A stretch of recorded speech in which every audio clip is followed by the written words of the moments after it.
I will note that it does say 2:20 a.m., not p.m. All right, here we are. No problem. I think that's in the draft. No problem. Welcome back to Gov.Ops and Military Affairs. After our break here, we're returning to our OPR bill and just going to look at some new language. Tim, do you want to take the chair just to officially point out the 3.3? Yeah, 3.3. I think the most relevant piece here. Keep losing where this is because it's section 4 now. There's a new section 5 with implementation. So great. So Tim, would you like to walk us through the section 4 and 5, please? Absolutely. Again, good afternoon, everybody. My name is Tim Devlin, Legislative Counsel for the record. We have introduced a new text into an updated draft 3.3. You'll find the additional text now at the bottom of page 7, also highlighted, and it is section 5, implementation of Title 26 VSA, section 264, subsection D. The new language reads as follows, starting on line 16. Public health hygienists shall now be permitted to use silver modified atraumatic restorative technique, SMART, to treat patients in accordance with Title 26 VSA, section 264, subsection D, until the Board of Dental Examiners adopts rules governing the procedure. Straightforward. Representative Higley. Yeah, so even though it says adopt rules in general, that could be the emergency rule process as well. Sorry, even though it just specifies adopt rules, that could be the emergency rule process as well. yes, whatever means are available to the board to adopt rules. As I know, as a member of Valcar, that's happened a lot lately, especially during the pandemic. It's a good process for actually allowing more time. It comes to us, but then as an emergency rule, there's the deadlines are different than regular rules. And for the uninitiated, in any event, the board is really the one making the recommendation to LCAR, right? Yep. Committee, how are we feeling about this, Representative Hanko? I'm not feeling very comfortable, just because, first of all, we're not medical professionals here. And I just feel like this is coming to us at the last minute. And it feels to me like there are 3 different opinions going on, and I don't really know which one is the right one. Could you, could you help me understand? So we've heard from the concern that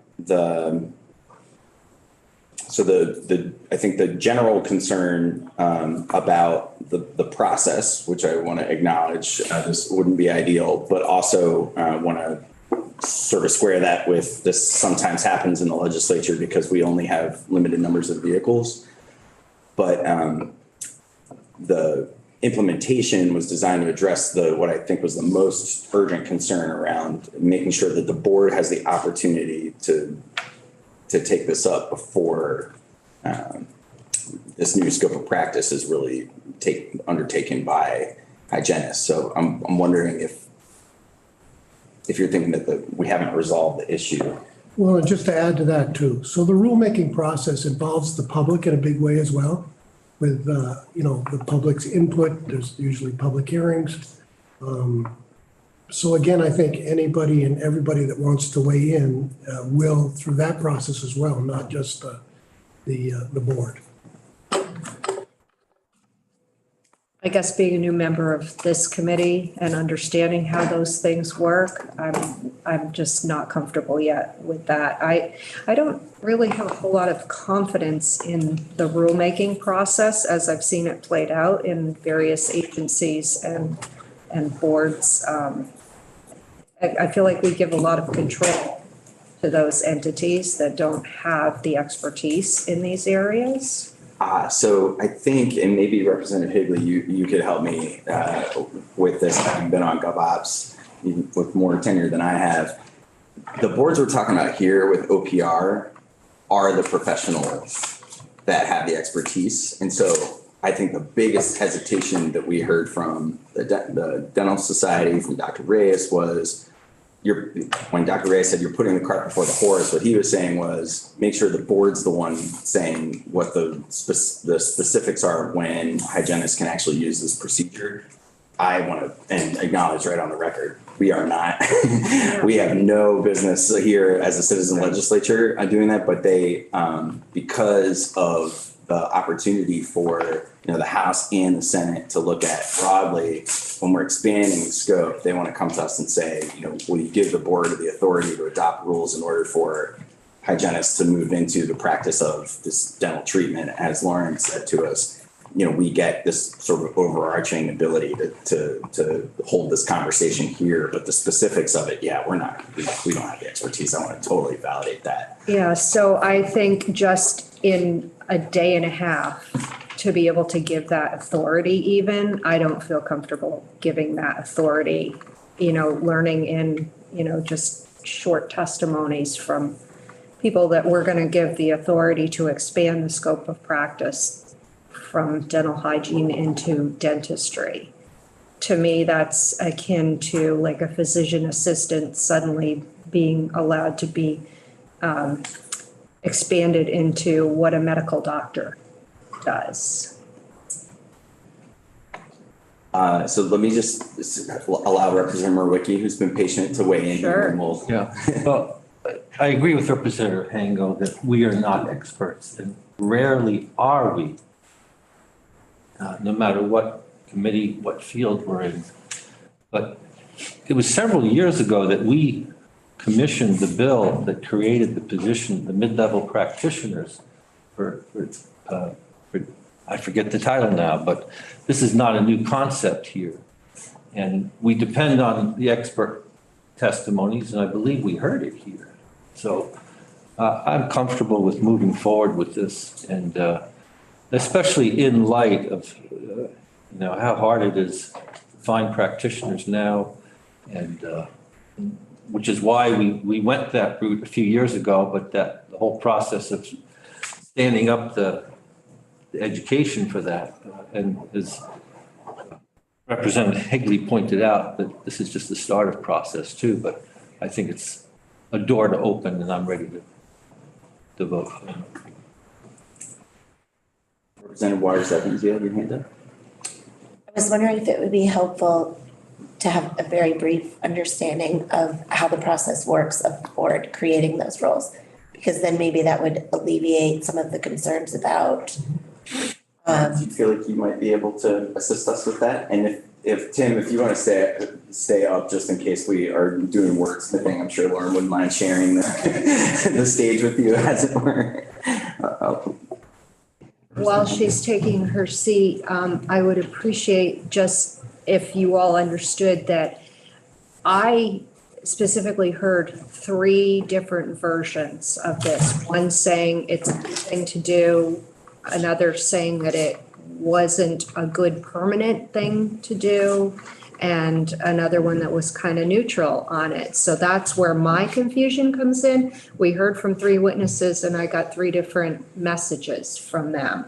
So I'm kind of like a majority rule type person. So if I heard 2 witnesses say exactly the same thing, maybe that would have helped me. Yeah, so what I hope is that after hearing Lauren explain it, what I'm trying to thread the needle here is to say to the board, it's for you to consider as a group of professionals and subject matter experts under what conditions this is okay, so that concerns 2 and 3 both get addressed before anybody actually is doing it that's a hygienist. But, So I guess my question for Lauren would be then, does the board have to adopt this and go forward if we have it in statute? But if they decide that this is not good procedure, can they just say, nope, we're not expanding the scope? Certainly. So Lauren Lehman, General Counsel for OPR, for the record. They could do that. I think there would be significant pressure.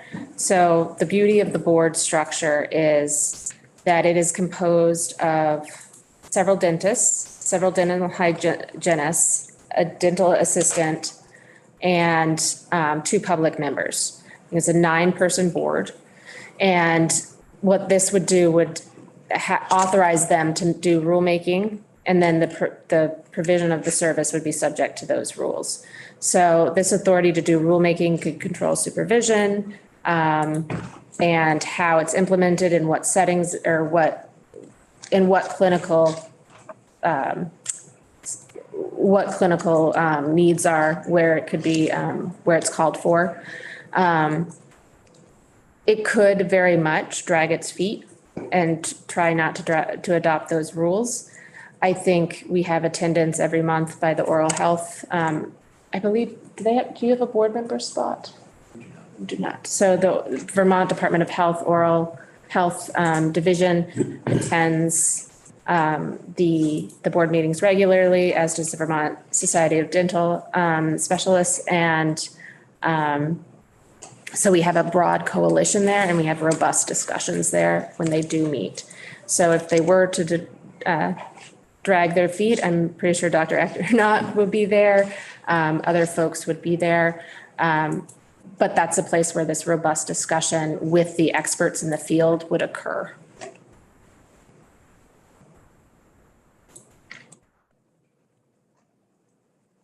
That help resolve your concern, Representative Hango? Not really. But thank you.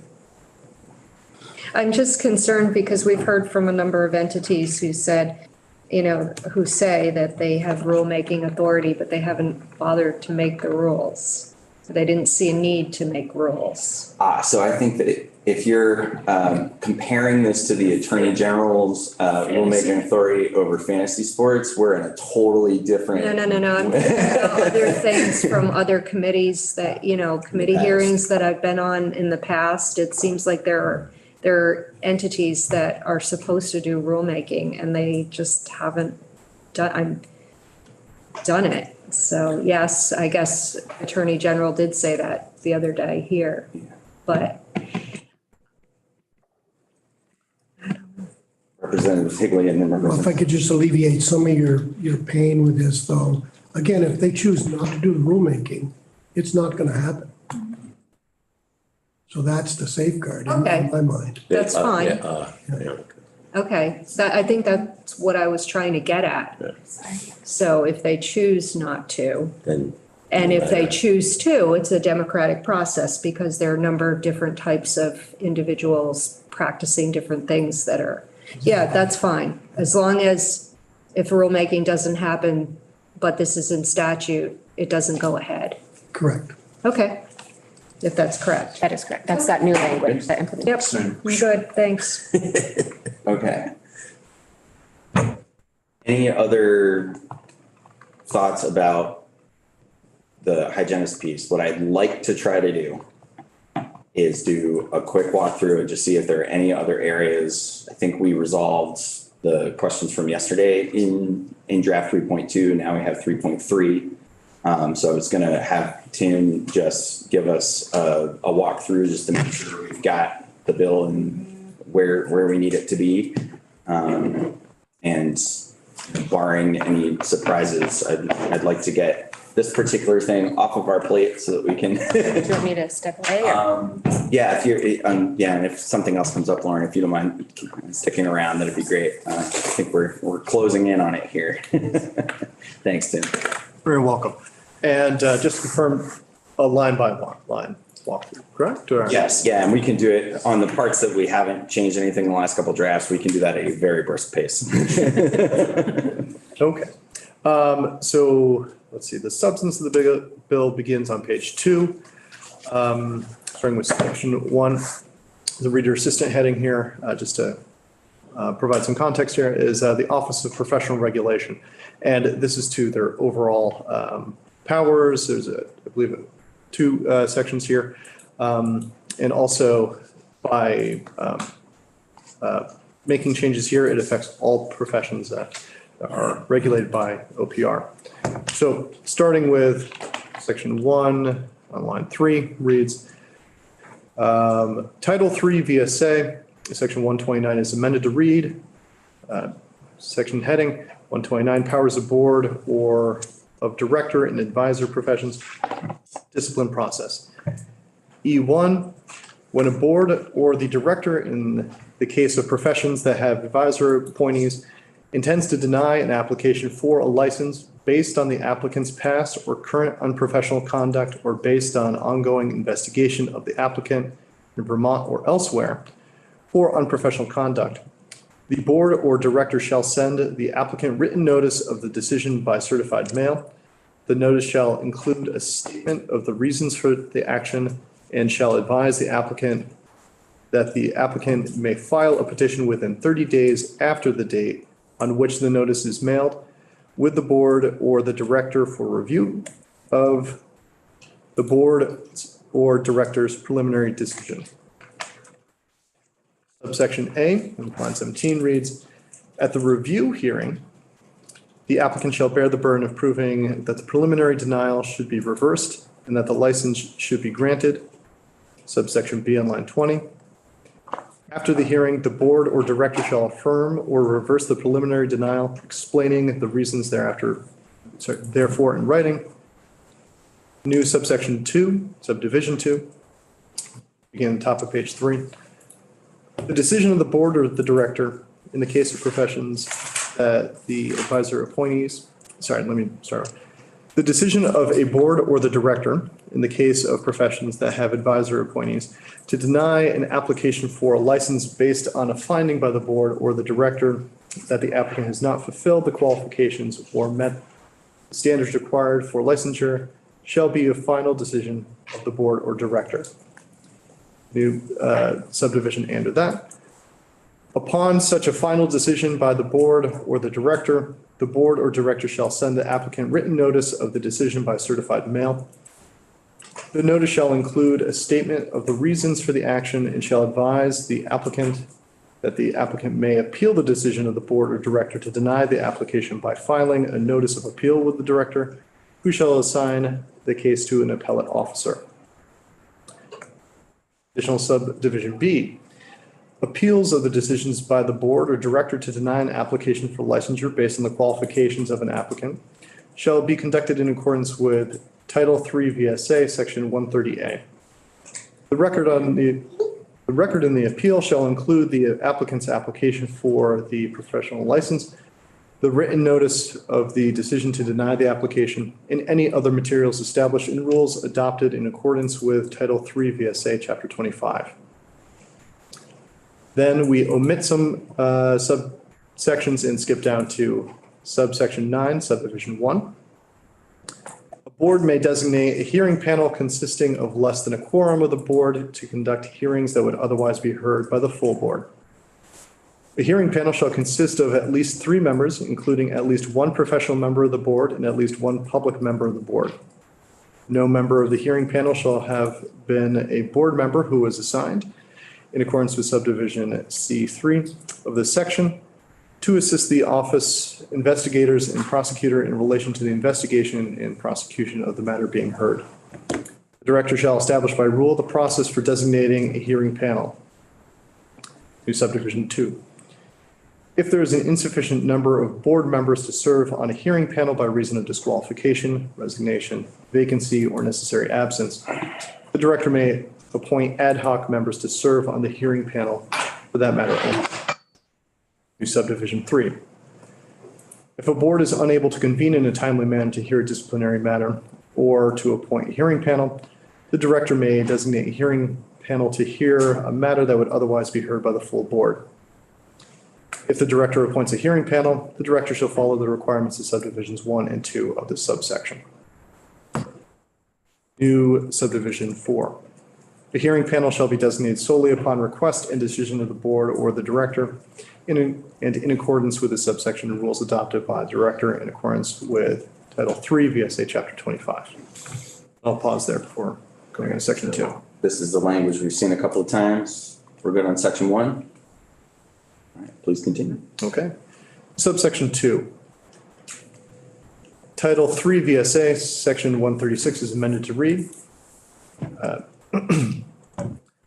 Title reads 136 Uniform Continuing Education Evaluation. and forum. New, let's see, we redesignate some of the numbers, not adding new text at the top of page 5. I'm happy to skip down. Yeah, please skip down. We've seen all this. So we'll skip down to the new subdivision, subsection B at the top of page 6, which reads, starting on line 3, when completion of continuing education is required for renewal of a license regulated under this title, synchronous virtual continuing education courses shall qualify as live in-person training and be accepted for renewal of the professional license. Pause there. We're okay with the CU section? Great. On ahead. Next part regarding barbers and cosmetologists. Section 3, Title 26 VSA, Section 281 is amended to read. And we just have two new words. See, this is a post-secondary school of barbering and cosmetology, certificate of approval. Skips to subsection B. Regional vocational centers may offer courses of instruction in barbering and cosmetology without a certificate of approval from the director. And the state of correctional facilities may offer courses of instruction in barbering and cosmetology without a certificate of approval from the director. However, hours for licensing shall only be given for courses that meet the director's standards for courses offered in post-secondary schools of barbering or cosmetology certified by the director. Okay. And now we'll go into the new text from today, which is still highlighted, breaking across 6 into 7. This is for dental hygienists. Section 4, 26 VSA, section 642 is amended to read. 642, titled Practice, skipping to subsection B. And this is actually some of the more housekeeping language I can skip if you'd like. Okay. Skip down to subsection D, which is more of substance, and reads, a public health hygienist who has completed training approved by the Vermont Department of Health in the Silver Modified Atraumatic Restorative Technique, or SMART, may use SMART to treat patients in a manner consistent with rules adopted by the board. The newest section 5, implementation of Title 26 VSA, section 642D. Public health hygienists shall not be permitted to use Silver Modified Atraumatic Restorative Technique, SMART, to treat patients in accordance with 26 VSA, section 642D, until the Board of Dental Examiners adopts rules governing the procedure. I'll pause there. Thanks, Tim. Go on section 5. Representative Waters Evans. So if you go back up to the bottom of page 6, where it says dental hygienist, and then it says section 6, or it says 642. Yes. The next line, it says 624. Okay. And then down lower in section 5, implementation of 26 VXA section 6, it also says 624D there. And then in that last line, it says 624. Thank you very much for pointing that out. Let me find out which one it is. That's what I'm here for.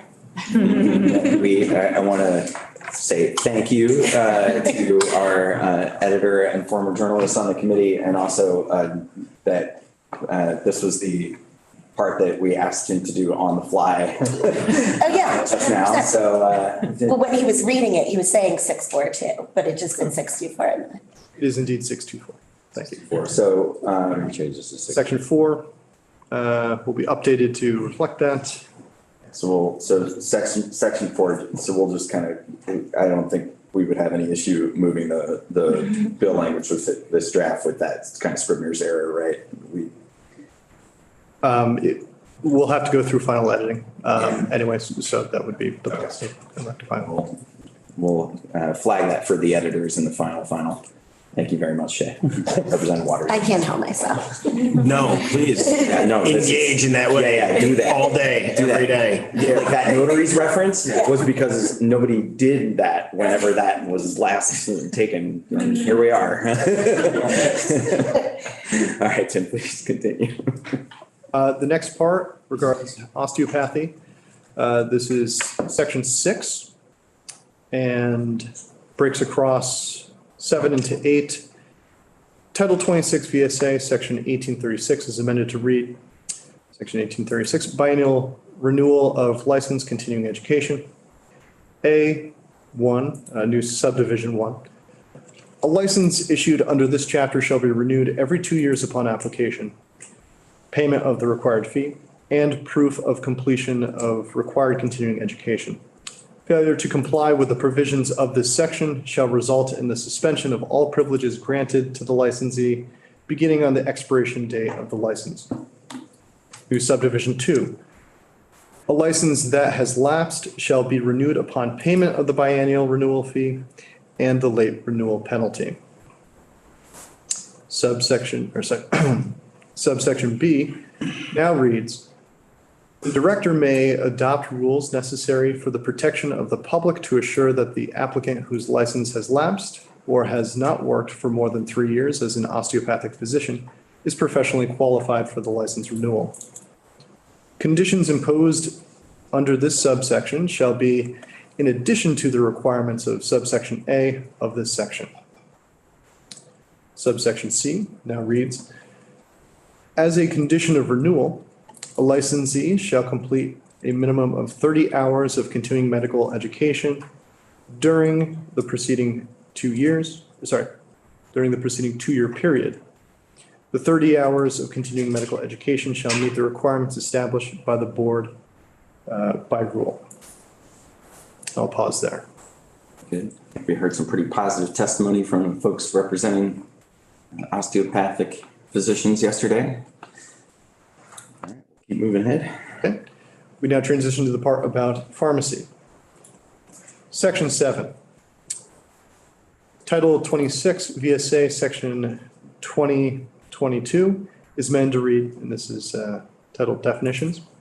As used in this chapter, skipping to subdivision 14, pharmacy technician means an individual who, only while assisting and under the supervision of a licensed pharmacist, performs tasks relative to dispensing prescription drugs, administering immunizations, and performing tests for SARS-CoV.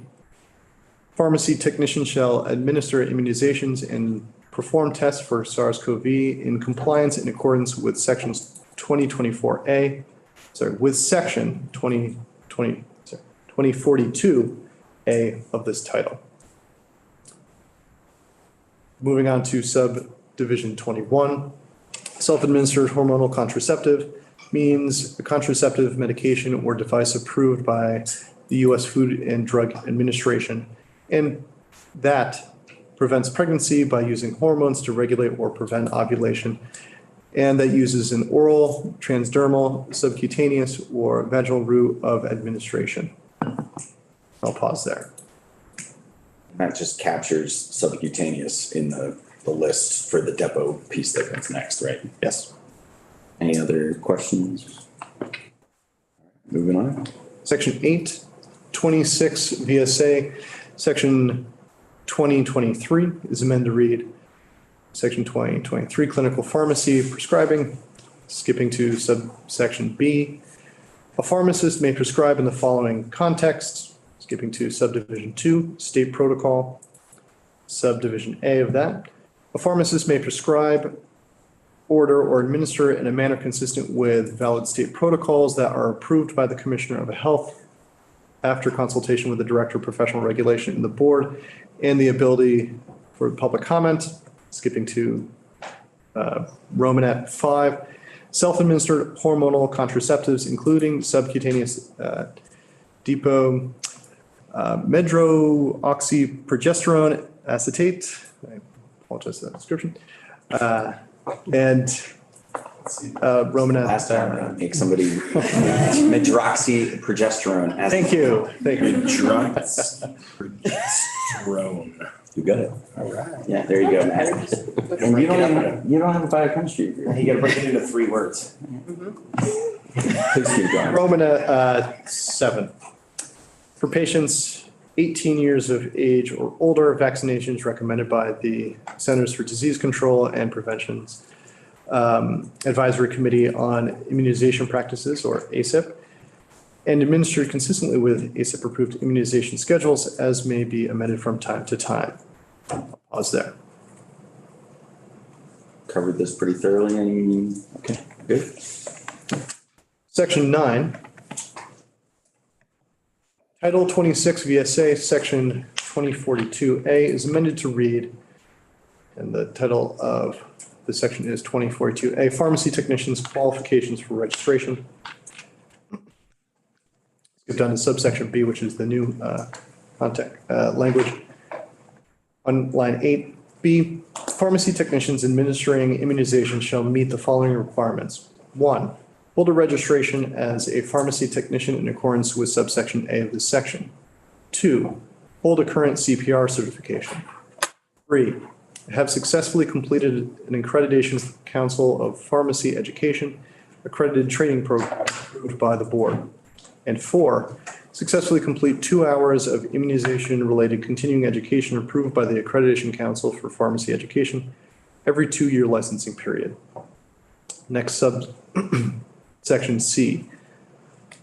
Pharmacy technicians shall only administer immunizations, 1, to patients 18 years of age or older, 2, pursuant to the schedule's recommendation and recommendations of the Advisory Committee on Immunization Practices recommendations for the administration of immunizations, as those recommendations may be updated from time to time.